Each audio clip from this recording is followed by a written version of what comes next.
Ouagadougou, the capital of Burkina Faso, boiled under the merciless sun of 3 in the afternoon. The asphalt looked like a barbecue plate, and the presidential palace air conditioner was the only thing that prevented ministers from melting in sweat and shame. Ibrahim Traoré, 36, former military officer, now interim president, and symbol of a political rupture that displeased half a West, crossed the palace corridors with the same look as those about to announce that he cut the Wi-Fi from the entire house. The problem, this time, was another. He would have to publicly thank Charles B. Whitmore III, a Texas pro-Trump billionaire, adept at conspiracy theories, and donated money to humanitarian causes like Who Throws Currency and Beggar to relieve consciousness. $50 million for Burkina Faso, and still asked me to call him friend of the African people. Has this guy ever seen an African without being across the Fox News camera? Trusted Traoré to his nearest advisor, Samir, a frustrated journalist converted into a political counselor. He wants a press conference, sir, in an international network with simultaneous translation and with a smile. Ibrahim looked over his glasses in a silence that froze to Samir's coffee. So, let's smile, but our way. The press conference was scheduled for the next morning in a makeshift auditorium with Burkina Faso flags, a dull white background, and a row of microphones that seemed to be there just to capture collective discomfort. Live broadcast started punctually. On the ocean side,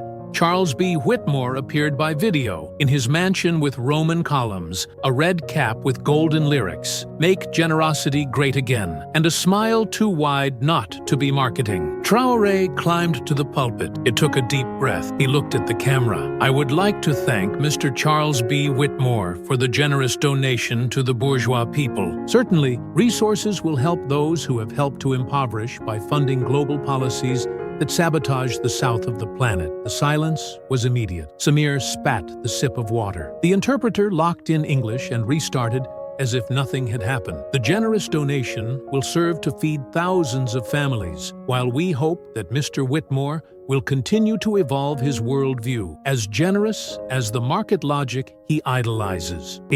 On the other side of the screen, Whitmore flashed in confusion. The aides did not know if he was annoyed, thrilled, or just without subtitle. Traoré ended with an impeccably diplomatic smile. "Thank you, Mr. Whitmore. Burkina Faso will never forget this gesture, not even the reasons behind it," and turned off the microphone. The next day, CNN, Fox News, and Al Jazeera printed different headlines of the same scene. But what really viralized was a video, the 18-second cut of Traoré's thanks with the caption, "The African president who rubbed irony in the face of an American billionaire." And behind the scenes, a call came to the palace. It was from the U.S. Embassy with a dry message. "Mr. Whitmore wants a retraction, public." In the presidential office, the phone still shook at the hook. When Traoré got up from the chair, the U.S. Embassy message hovered in the air as a smell of burned meat. Public retraction. The billionaire didn't like it. Samir, sitting aside in the armchair, turned the pen on his fingers tense. "They didn't ask. They demanded. They want you to apologize to the man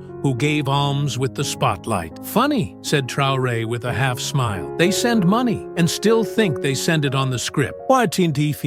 Meanwhile, on the other side of the world, Charles B. Whitmore was pistol. In his mansion in Texas, surrounded by works of art bought at auctions that he never understood right, he gave indignant interviews to any channel willing to listen to him. "I donated because I believe in the dignity of the African peoples, and this ungrateful ridicule me in front of the world. Wait alone, I'll cut all the support. There will be people starving, and it won't be for my fault." In the background, his PR team sweated more than worker in zinc roof. The problem was not hunger, it was the image, and Traoré knew that better than anyone. The following night, the president appeared again on national TV. Dressed in a traditional tunic and the same look of those who just heard the stupid proposal of the month, he said calmly, "Rumors circulate that I must portray myself for the previous thanks. Let me clarify. When someone donates with sincerity, it does not charge the back. But if the donation comes with a manual of use and schedule of compliments, then what we receive is not help, it is blackmail, disguised as charity. Boom! It exploded on Twitter, TikTok, and even in diplomat WhatsApp groups. #Freeher Traorenhos. Samir, astonished, looked at the numbers rose in real time. President, his approval climbed 5 points in 3 hours. Even Senegal people are clapping. Traoré just nodded, as who already knew. Who is proud does not live on their knees. Who has a microphone does not whisper to the billionaire. The next day,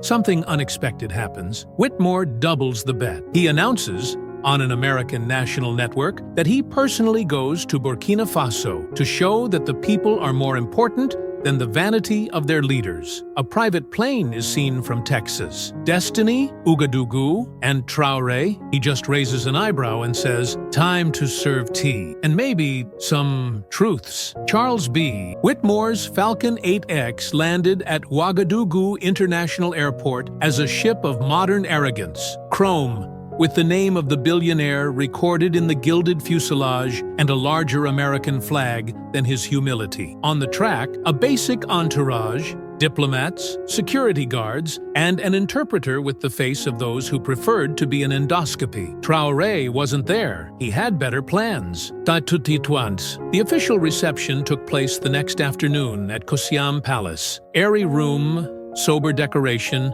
no ostentation. Whitmore came in with a trained smile, a beige linen suit, and that look of, "I will solve everything," with a good handshake. Traoré got up to greet him. Firm look, expression of those who sleep well, because they are not afraid of anyone. "Mr. Whitmore, what a pleasure to have you here. Feel free, even to review your concepts." Whitmore laughed, kind of confused, half tense. "President Traoré, I am here to show that my help is sincere and that the people of Burkina Faso deserves more than inflamed speeches. I agree, it deserves dignity, which, in fact, is not usually accompanied by selfie and press conference." Silent. The tea was served. Traoré took his cup calmly, without taking his eyes from Whitmore. "Here, we drink tea to calm. In the US, it seems that they prefer to drink ego for breakfast." Samir, from the corner of the room, almost choked, trying not to laugh. The meeting followed for long 42 minutes. Whitmore tried to talk about democracy, market freedom, humanitarian aid. Traoré heard him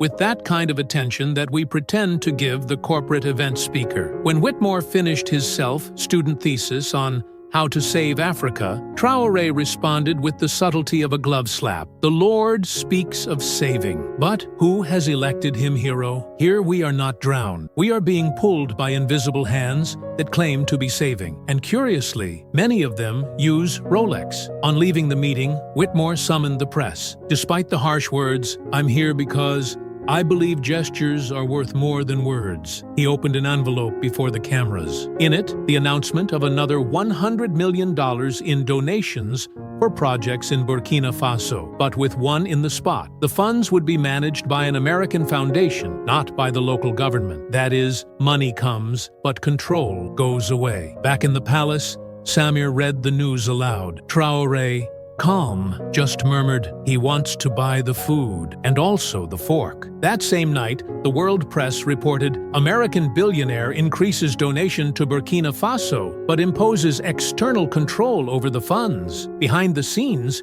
U.S. diplomats were already toasting in embassies, certain that they had doubled the Burkinabé's president as those who fold a napkin. But Traoré was not cloth. The next morning, the president summoned a surprise conference, without foreign journalists. Only local press, regional NGOs, community leaders, and a representative of the African Development Bank. Dressed with traditional Mossi costume, microphone in fist, Traoré started as a secret. Burkina Faso received a promise of help, but together came a collar. And collars, no matter how gold, are still collars. Samir smiled at the bottom of the room. I knew what came next. Traoré revealed that, in parallel to Whitmore's visit, his team had worked with African partners in a regional humanitarian autonomy plan, an unprecedented fund built by donations from neighboring countries and African entrepreneurs, with transparent and local management, without external interference. Project name, Koudougou, which in Moray means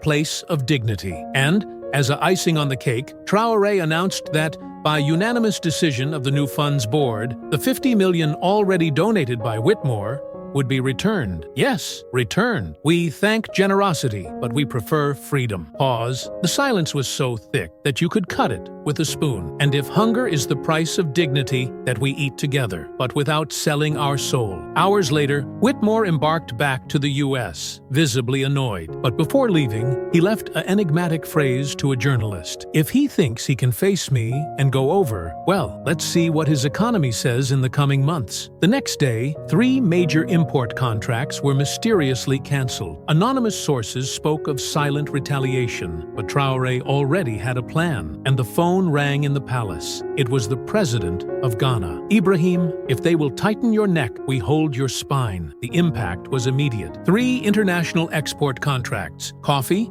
cotton, and ores, suspended without clear justification. The Burkinabé market has swallowed. The headlines rushed. Traoré challenges billionaire, and Burkina Faso suffers economic pressure. Whitmore of Texas was in silent ecstasy, the kind that tastes the fall of the other as those who eat caviar, cold, expensive, and without much taste. But what he didn't expect was that while he pulled wires in the West, Traoré sowed networks in the global South. In a coordinated movement, 7 African countries signed an emergency solidarity trade pact. Ghana, Senegal, Nigeria, Mali, Niger, Chad, and Burkina Faso signed an agreement that would guarantee inner circulation of inputs and food, shielding their economies from external fluctuations caused by private geopolitical interference. What's more, with support from the African Development Bank, the Koudougou Fund has grown exponentially in 72 hours. Who donated? Algerian entrepreneurs, Ethiopian farmers, even South African rappers with millions of followers. The new slogan went viral: Africa